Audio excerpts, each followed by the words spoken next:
welcome to Sensational South. I'm Harish Upadhyaya. Elections in Karnataka are just months away, but already the narrative building exercise has started.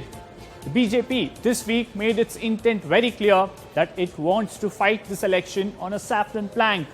The Congress doesn't want to engage with the BJP on the same issue.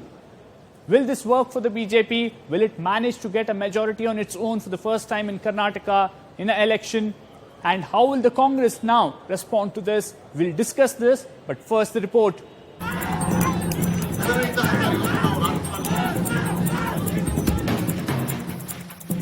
The first major election of 2023 will be Karnataka Assembly polls.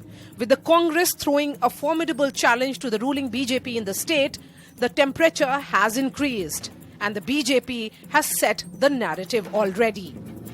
ಹಾಗಾಗಿ ಹೇಳಿದೆ, ನೀವು ರಸ್ತೆ ಮೋರಿ ಚರಂಡಿ ಸಣ್ಣ ವಿಷಯದ ಬಗ್ಗೆ ಮಾತಾಡಬೇಡಿ. ವೇದವ್ಯಾಸ ಹೋದಾಗ ಕೈ ಎತ್ತಿಲ್ಲ, ನಳಿನ್ ಕುಮಾರ್ ನಕ್ಕಿಲ್ಲ. ನಳಿನ್ ಕುಮಾರ್ ನಕ್ಕು ನಿಮಗೇನು ಬಂಗಾರ ಸಿಗ್ತಾ ಇಲ್ಲ. ನಿಮ್ಮ ಮಕ್ಕಳ ಬದುಕಿನ ಪ್ರಶ್ನೆ ಲವ್ ಜಿಹಾದಿ ಅಂತ ನಿಲ್ಲಿಸಬೇಕಿದ್ರೆ ಭಾರತೀಯ ಜನತಾ ಪಾರ್ಟಿ ಬೇಕು. ಲವ್ ಜಿಹಾದಿಯನ್ನು ನಿಲ್ಲಿಸಬೇಕು ಭಾರತೀಯ Janata party. That is BJP Karnataka President Nalin Kumar Katil saying love jihad will be the main issue this election season, not roads or infrastructure. On the other hand, Chief Minister Bommai's political secretary reminded everyone of Centre's anti-triple talaq law. Love jihad. ಇದನ್ನ ಕೇಂದ್ರದಲ್ಲಿ ಇವತ್ತೇನು ತ್ರಿವಳಿ ತಲಾಕ್ ಇತ್ತು, ಮುಸಲ್ಮಾನ್ ಹೆಣ್ಮಕ್ಳಿಗೆ ಅವಮಾನ, ಅವ್ರಿಗೆ ನ್ಯಾಯ ಸಿಗಬೇಕಂತ ಹೇಳ್ತಾನೆ ಮಾಡಿದ್ರು ನಮ್ಮ ಕೇಂದ್ರ ಸರ್ಕಾರ. ನಿಮ್ಮ ಮನೆಯಲ್ಲಿ ಹೆಣ್ಮಕ್ಳಿಗೆ ಯಾವ ರೀತಿ ಗೌರವಿಸ್ತೀರಿ ಅದೇ ರೀತಿ ನಮ್ಮ ದೇಶದ ನಮ್ಮ ರಾಜ್ಯದಲ್ಲಿ ಮಹಿಳೆಯರನ್ನ ಗೌರವಿಸಿದ ಪಕ್ಷ, ಮಹಿಳೆಯರಿಗೆ ನ್ಯಾಯ ಸಿಗಬೇಕು. The BJP government, ever since Yedurappa's exit from the top post, has pushed legislation close to its ideology. The government has also adopted a tough stance on issues like hijab in classrooms and Ganesh Chaturthi celebrations on Eidgah Maidans. Experts say that BJP never managed to attract Vukaligas, Kurubas or SC/ST voters. Party insiders say the intention is to gain vote share in old Mysuru region while keeping its vote share intact in coastal and Malnad regions. At least 60-odd seats fall in old Mysuru region where the BJP is a distant third. In this region, the party wants the debate to be around Tipu Sultan, an alleged temple below the Jamia Masjid in Srirangapatna, and a proposed Ayodhya in south in Ramanagada. The Congress believes it loses out if the polls are fought on communal lines. Congress's state president D.K. Shivkumar has constantly asked leaders to refrain from commenting about communal issues. In fact, after Savarkar's portrait was installed in Belagavi Assembly, the Congress did not even ask for its removal officially. Mahatma Gandhi ji ಕೊಂದವರು ಯಾರಪ್ಪ? ಗೋಡ್ಸೆ ವಂಶಸ್ಥರು. ಸಾವರ್ಕರ್ ಕೂಡ one of the conspirator. ಅವ್ರನ್ನ ಪೂಜೆ ಮಾಡ್ತಾರೆ, ಅವ್ರಿಗೆ ದೇವಸ್ಥಾನ ಕಟ್ಟಿಸ್ತೀವಿ ಅಂತಾರೆ, ಗೋಡ್ಸೆಗೆ ದೇವಸ್ಥಾನ ಕಟ್ಟಿಸ್ತೀವಿ ಅಂತಾರೆ. ಇವರಿಂದ ನಾವು ಪಾಠ ಕಲಿಬೇಕಾ? With just months left for the election, it remains to be seen which narrative manages to capture larger mind space of people in the state. With Harish Upadhyaya in Bengaluru, this is Maria Shakil in New Delhi. Well, that's the debate. Will this work for the BJP and how can the Congress tackle this now? We'll take this to our panel. We have Mr. K.S. Naveen, the BJP MLC. We also have Bhavya Narasimhamurthy, the spokesperson of Congress. I'll come to you, Mr. Naveen, first. Mr. Nalin Kumar Katil seems to have made it very clear that forget potholes, forget infrastructure, talk about love jihad. You look at the kind of legislations passed over the last 1.5 years, whether it's anti-conversion law, anti-cow slaughter law, the tilt or the idea of this government is very clear. Does the BJP now believe that it can finally get a full-fledged majority in an election on this plank? Well, just last 2 days we had our national president visiting our state. Sri JP Nadaji has made it very clear we are going to the people with our report card.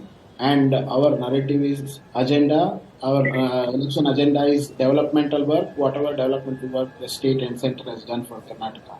And of course, what our state president Nalinji has spoken about is our belief in Hindutva, because our party has been strongly fighting for whatever the atrocities that has been happening on the Hindus, be it in the name of love jihad, be it in the name of the conversions that has been happening, and now that there's a clear law that has been put in place, we will definitely fight to get those laws into proper place and bring it to right action, so that the Hindu majority people who have been targeted by other religions will be also put into. But do you believe there is a disconnect between what Mr. Narendra Modi and the central BJP leadership says? They talk about Vikas, they talk about reform, but the state BJP here is talking about love jihad, they're talking about anti-conversion law. In fact, there are demands now to have a anti-conversion squad as well. Do you think there is a disconnect in what is being promised by the top leadership, what the state government is doing here?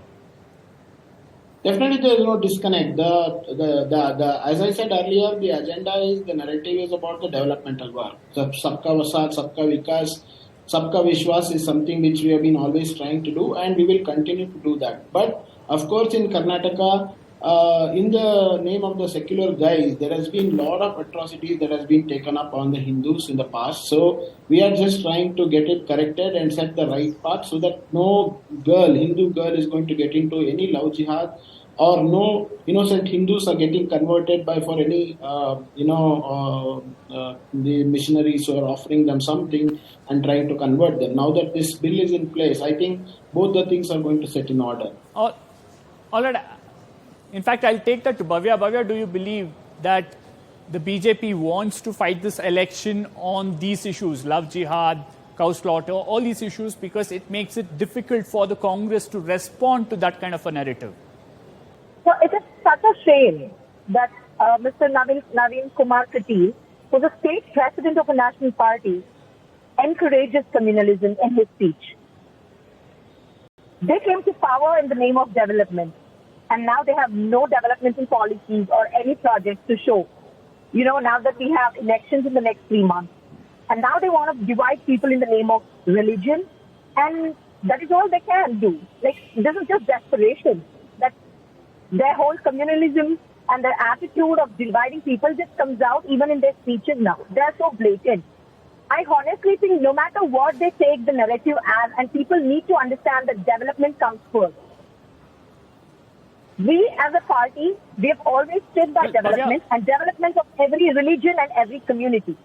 Yeah. Bhavya, the allegation against the Congress is that Congress, especially Mr. Siddaramaia's camp, is excessively into appeasement of Muslims. That's what we've seen the BJP saying and others saying. And perhaps recent statements by DK Shivkumar on the Mangalore blast has really made it more difficult for the Congress to deny that. This is, I don't know, I see this as something that has no merit in it, because they asked me in one of the debates if Tipu Jayanti was to, appease the Muslims. We were the one who brought Basavaraj Jayanti as well. We were the one who started celebrating Ambedkar Jayanti as well. But they selectively, target Congress as to appeasing one community. For us, every community is important. Starting from when we started independence or even pre-independence, Congress party has always stood for every religion, its people who are underprivileged, and that is our role, that is our motto, and it will always be one. They just want to float a narrative. They just want to divide people. Naveen, they know Mr. Siddaramaiah is Naveen, there are issues that have come to the fore in the last few months. Clearly, many would say that it's being done with elections in mind. Suddenly, the BJP wants to have us Ayodhya of the South at the Ramdevra Betta in Ramnagara. Jamia Masjid in Srirangpatna suddenly becomes an issue just 6 to 8 months before the election. We've seen the kind of tilt or the opinion of the government in the issue of hijab, on the issue of having Savarkar's photo in the assembly, or changing the textbooks and the syllabus of textbooks in Karnataka. Do you think that now the BJP understands that if this election is fought on caste lines, then the BJP will lose out? Because remember, nowhere has the BJP ever got a full clear majority so far in Karnataka. Now, first of all, I'd like to comment on what the Congress spokesperson just now said, that the Congress is the one which came with Basavaraj Jayanti and Ambedkar Jayanti and all that. So I want to ask the question, are they comparing Tipu Sultan to Basavaraj? I was talking about the appeasement part only. Are they comparing what Tipu has done to Karnataka and whatever the things that Tipu has done, they are comparing with Basavaraj and Ambedkar? I think it's a big shame to take these names of Basavaraj and Ambedkar and to say the Basavaraj Jayanti was done by us, Ambedkar Jayanti was done by that. That's why we have done the serial killer, somebody like Tipu Sultan Jayanti is also being done. Why can't they just agree that we are doing it for appeasement politics? Congress has been known for divisive and appeasement politics. We don't have to learn anything from them. In fact, D.K. Shivkumar, being the state president of Congress, when somebody is a suspected terrorist, he is saying that this person is getting framed. What is the kind of message that the D.K. Shivkumar and Siddaramaiah is sending out to the community out there? They are doing nothing but appeasement. But Mr. Naveen, the party has been in power since 2019 in Karnataka. Why is it that only in December 2022 that the party says we'll have a Ayodhya of South at the Ramdevara Betta in Ramnagara? Or why is it that Jamia Masjid comes up to the fore just few months before the election? Doesn't it look all pre-planned? Harish, we have been constantly having, andolans and abhiyans to save certain of our, pilgrim centers. Be it the Kittur Rani Channamma in Hubli, or be it the Ramdev Betta, or be it any other religious, be it Dattapita, we have been fighting for it from years and decades. It is known to everybody. It's not that just because the elections are around the corner, we have started something new. It has been clearly in our agenda that we are going to save our pilgrims at whatsoever cost, and we are going to give justice to the people. And as I was telling earlier, this is something which we have been following it up, and we have been doing it from time and from really very long time. It's not that just because the elections have come, we are trying to do. Naveen, what are you offering? What are you offering to the urban voters? I mean, imagine someone sitting in Bangalore watching that Nalin Kumar Katil's bite, or that statement he says, do not talk about potholes. Well, all of us staying in Bangalore go through this or suffer because of terrible infrastructure. What are you offering them? If you look at the media reports in the last 1 month, the state has, invested money on expanding this Hepal flyover, developing the roads, whatever the roads that got damaged due to the heavy rain, which was, unprecedented in Bangalore scene in the last 5 decades.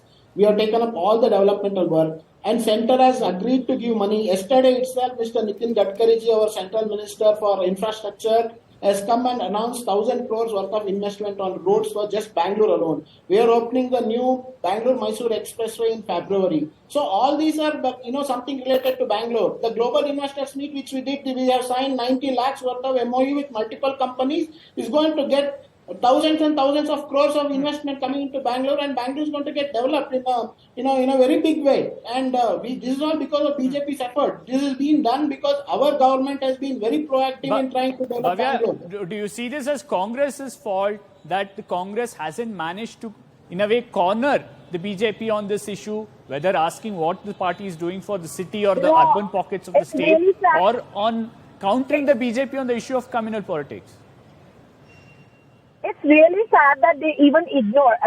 Let me first talk on the pothole issue.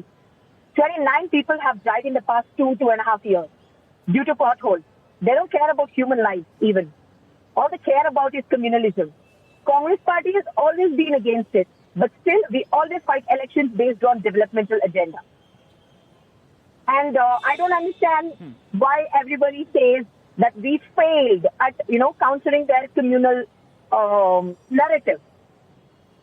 We have always spoken against it, and we have. That's because D.K. Shivkumar is uncomfortable responding on communal issues. Why would you say something like that? He has commented on every bill that has come up. He has attended protests. against those bills, starting from anti-corruption conversion bill to, recently when they wanted to unveil this Savarkar's photo in Vidhan Sauda in Belgaum. In fact, I want to point out here, Bhavya, sorry for interrupting, but the Congress did not officially object to Savarkar's photo inside the assembly. Communal agenda. Every leader of Congress has been against this communal agenda. We have commented, we have protested in many occasions against this government. And not just that, like, on one hand, they have this communal agenda. On the other, there are scams. They just want to cover up their scams, and because of which they bring in this communal agenda, just to divert the people of Karnataka. Starting from 40% commission to PSI scams, to the Kilometer Trust scam, the voter ID scam. You name an area and there is a scam from BJP government. This is all they can do to divert the people of Karnataka. We are facing elections in the next 4 months. They need something. They need something to cover up their failure. Bhavya, I'm running out of time. I'll have to give a final word to Naveen. Naveen, we all know what happened in 2013. And the reading back then was that excessive communal politics in coastal Karnataka costed the BJP. In fact, they lost quite a number of seats in coastal Karnataka itself as well. Do you think that this might, in a way, turn out to be counterproductive for the BJP?